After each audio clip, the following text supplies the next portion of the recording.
Seorang sultan Mesir konon mengumpulkan orang-orang terpelajar, dan seperti biasanya, timbullah pertengkaran.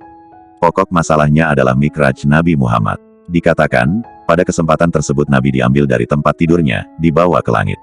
Selama waktu itu ia menyaksikan sorga dan neraka, berbicara dengan Tuhan 90.000 kali, mengalami berbagai kejadian lain, dan dikembalikan ke kamarnya sementara tempat tidurnya masih hangat. Kendi air yang terguling karena tersentuh Nabi waktu berangkat, airnya masih belum habis ketika Nabi turun kembali. Beberapa orang berpendapat bahwa hal itu benar, sebab ukuran waktu di sini dan di sana berbeda. Namun Sultan menganggapnya tidak masuk akal. Para ulama cendekia itu semuanya mengatakan bahwa segala hal bisa saja terjadi karena kehendak Tuhan. Hal itu tidak memuaskan raja. Berita perbedaan pendapat itu akhirnya didengar oleh Sufi Syekh Syahabuddin, yang segera saja menghadap raja. Sultan menunjukkan kerendahan hati terhadap sang guru yang berkata, "Saya bermaksud segera saja mengadakan pembuktian. Ketahuilah bahwa kedua tafsiran itu keliru, dan bahwa ada faktor-faktor yang bisa ditunjukkan, yang menjelaskan cerita itu tanpa harus mendasarkan pada perkiraan ngawur atau akal, maupun yang dangkal dan terbatas." Di ruang pertemuan itu terdapat 4 jendela. Sang Syekh memerintahkan agar yang satu dibuka. Sultan melihat keluar melalui jendela itu. Di pegunungan nun jauh di sana terlihat olehnya sejumlah besar prajurit menyerang, bagaikan semut banyaknya, menuju ke istana. Sang Sultan sangat ketakutan. "Lupakan saja, tak ada apa-apa," kata Syekh itu. Ia menutup jendela itu lalu membukanya kembali. Kali ini tak ada seorang prajurit pun yang tampak. Ketika ia membuka jendela yang lain, kota yang di luar tampak terbakar. Sultan berteriak ketakutan. "Jangan bingung, Sultan, tak ada apa-apa," kata Syekh itu. Ketika pintu itu ditutup lalu dibuka kembali, tak ada api sama sekali. Ketika jendela ketiga dibuka, terlihat banjir besar mendekati istana. Kemudian ternyata lagi bahwa banjir itu tak ada. Jendela keempat dibuka, dan yang tampak bukan padang pasir seperti biasanya, tetapi sebuah taman Firdaus.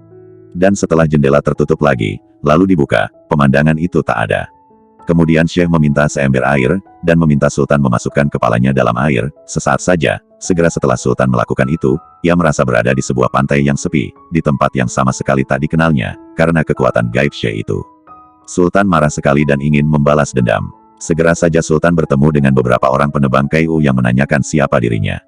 Karena sulit menjelaskan siapa dia sebenarnya, Sultan mengatakan bahwa ia terdampar di pantai itu karena kapalnya pecah.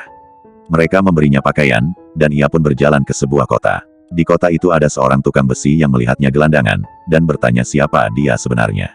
Sultan menjawab bahwa ia seorang pedagang yang terdampar, hidupnya tergantung pada kebaikan hati penebang kayu, dan tanpa mata pencarian.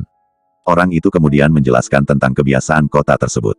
Semua pendatang baru boleh meminang wanita yang pertama ditemuinya, meninggalkan tempat mandi, dan dengan syarat si wanita itu harus menerimanya.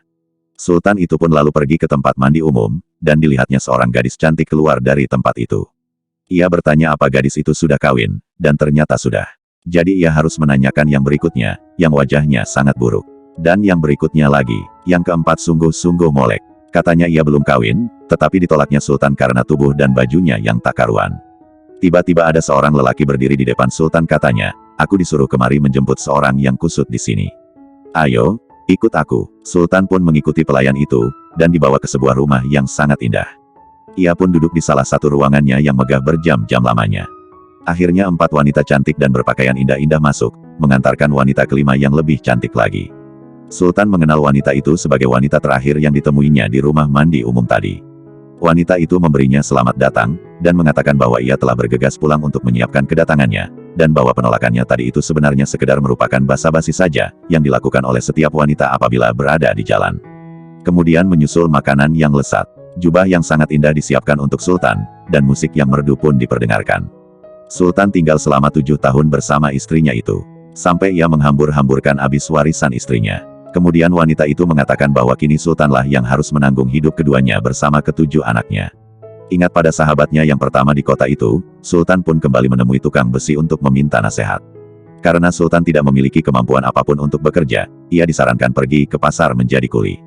Dalam sehari, meskipun ia telah mengangkat beban yang sangat berat, ia hanya bisa mendapatkan 1/10 dari uang yang dibutuhkannya untuk menghidupi keluarganya. Hari berikutnya Sultan pergi ke pantai, dan ia sampai di tempat pertama kali dulu ia muncul di sini, 7 tahun yang lalu. Ia pun memutuskan untuk sembahyang, dan mengambil air wudhu. Dan pada saat itu pula mendadak ia berada kembali di istananya, bersama-sama dengan Syekh itu dan segenap pegawai keratonnya. 7 tahun dalam pengasingan, hai orang jahat, teriak Sultan.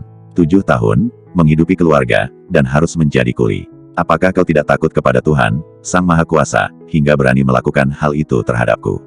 Tetapi kejadian itu hanya sesaat, kata guru sufi tersebut, yakni waktu Baginda mencelupkan wajah ke air itu. Para pegawai keraton membenarkan hal itu. Sultan sama sekali tidak bisa mempercayai sepatah kata pun. Ia segera saja memerintahkan memenggal kepala Syekh itu. Karena merasa bahwa hal itu akan terjadi. Syekh pun menunjukkan kemampuannya dalam ilmu gaib. Ia pun segera lenyap dari istana, tiba-tiba berada di Damaskus, yang jaraknya berhari-hari dari istana itu. Dari kota itu ia menulis surat kepada Sultan. 7 tahun berlalu bagi Tuan, seperti yang telah Tuan rasakan sendiri, padahal hanya sesaat saja wajah Tuan tercelup di air. Hal tersebut terjadi karena adanya kekuatan-kekuatan tertentu, yang hanya dimaksudkan untuk membuktikan apa yang bisa terjadi. Bukankah menurut kisah itu, tempat tidur Nabi masih hangat dan kendi air itu belum habis isinya? Yang penting bukanlah terjadi atau tidaknya peristiwa itu. Segalanya mungkin terjadi. Namun, yang penting adalah makna kenyataan itu. Dalam hal Tuan, tak ada makna sama sekali. Dalam hal Nabi, peristiwa itu mengandung makna.